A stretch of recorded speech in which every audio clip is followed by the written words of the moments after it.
The first look at Grand Summoners is finally here.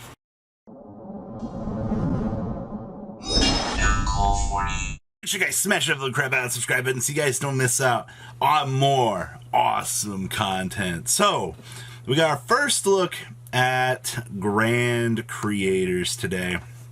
This is going to be our next build pack. And I don't know if you guys noticed, but it always feels like we're getting more and more waifus in these deck build packs. But hey, you know what?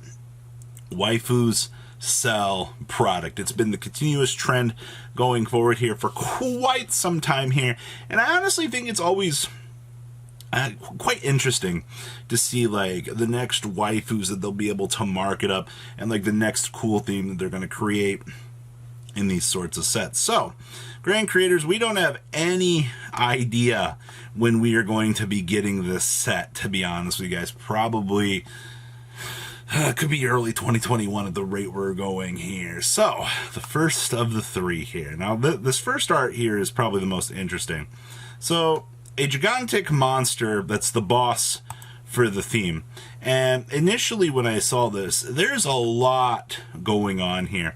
And I do want to say that this art style, first of all, this pops beautifully.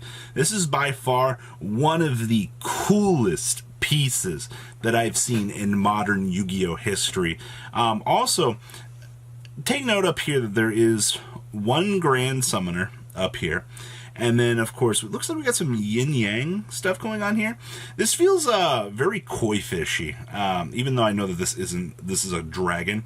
But, like, the aesthetic to this kind of reminds me more of, like, the kinetic style of, like, little koi fish yin-yang drawings to a degree. And I actually would love to see if they could actually execute for whatever that this theme is going to do.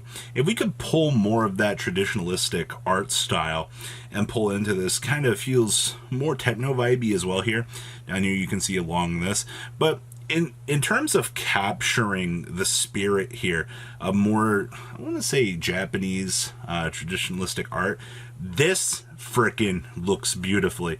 But I can already tell you that whatever's going on here, this almost reminds me of Emancipator in a way, with the same creature standing up here. So you guys remember how we had the synchros that were actually involved in the same way as that archetype. You know, you have the little one climb up the big one. Actually, probably wouldn't surprise me if they copy and paste something Emancipator related here. This is probably going to be a worm or a dragon.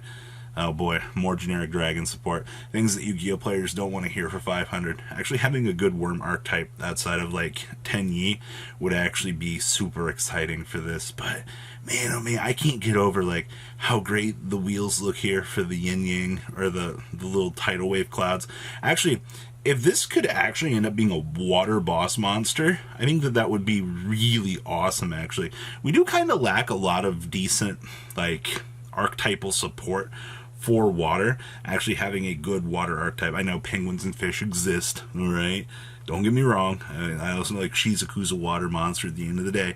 But let's be honest here. Like, having a good water-based boss monster would be really cool. I also definitely expecting at least 2 other sub-monsters for this archetype to support this, probably in, like I said, the same way that we got with the other previous stuff. So, this art piece, this is going to be one of the coolest things. Actually, it'd be really cool if this could also like count as like a thunder monster as well. Like, also on the field, also as a thunder.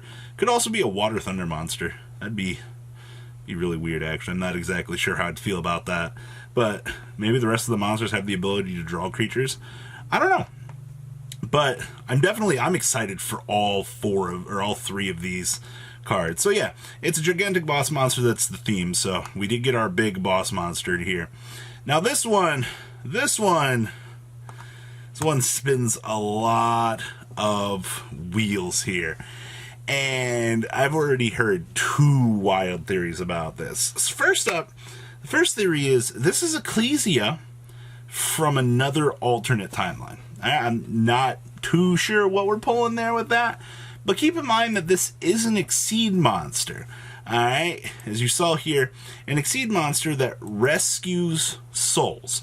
Alright, so it's probably going to have something to do with the banish pile. I know, we're straight going to the banish pile here instead of, you know, the discard pile. Could also have something to do with if it doesn't interact with the banish pile, it also could have the chance to pull back from the graveyard to hand. But when it specifically says rescued, your other level of interaction that you can actually have here would be something along the lines of, hey, bring back all monsters that were destroyed by battle on the previous turn, which would be an interesting interaction point there.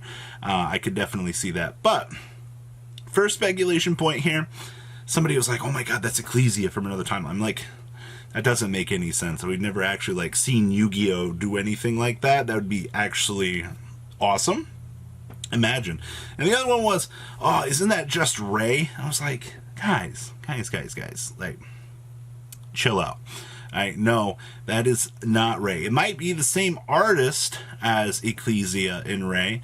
That's why you might see like the same traditionalistic art styles from a lot of these cards.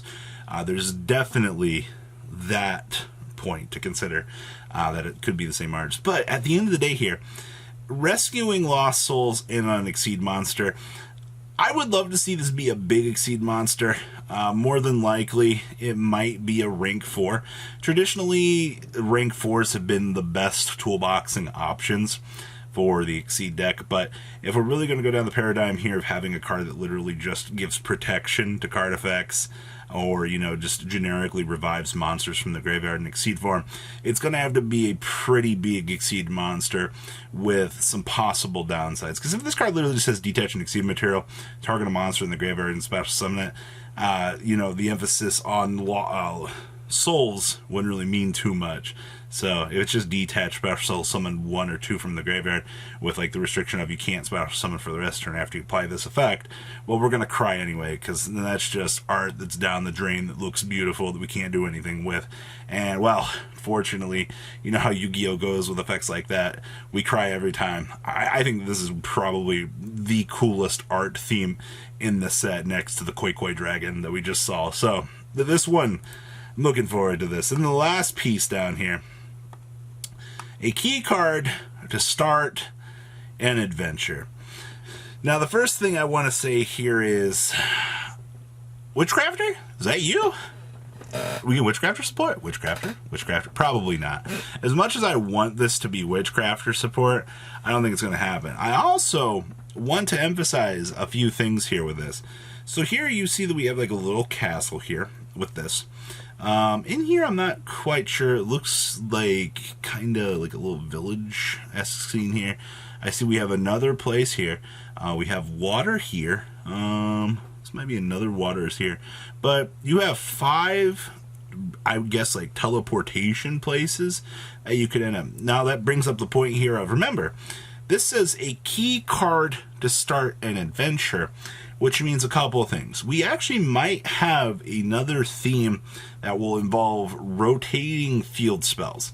And in the past, we've kind of talked about, what is it? There's the Trimids, or Tyranids all have that archetype whole theme of like rotating the field spell. It's really weird, but they're going to have to capitalize. If we are doing a theme that's going to involve multiple teleportations through multiple field spells here, we're going to have to make these cards really freaking good.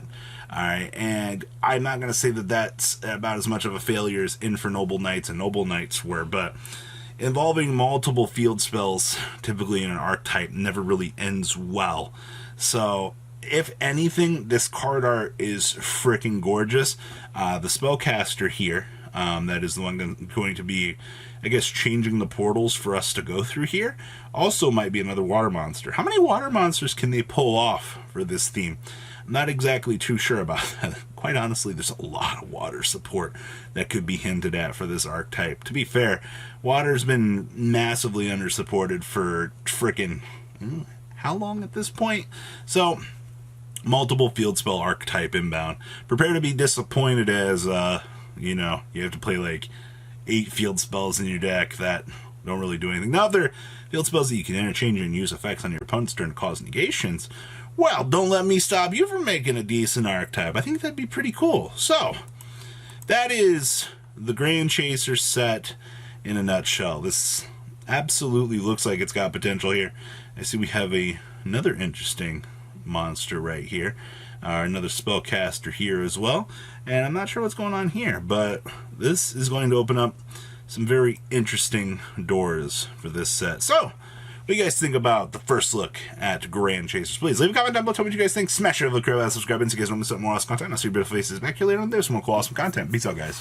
Thank you, patrons, for making the ride never truly end. Without you guys' support, well, I would probably be doing Truffle Shuffle videos for a living. Guys, please check out Vanquill40 for all of your Cardfight Vanguard content brought to you by Vanquill40. And if you are looking to pick up singles, check out mquillgames.com for your trading card game needs. Thanks for watching, everybody.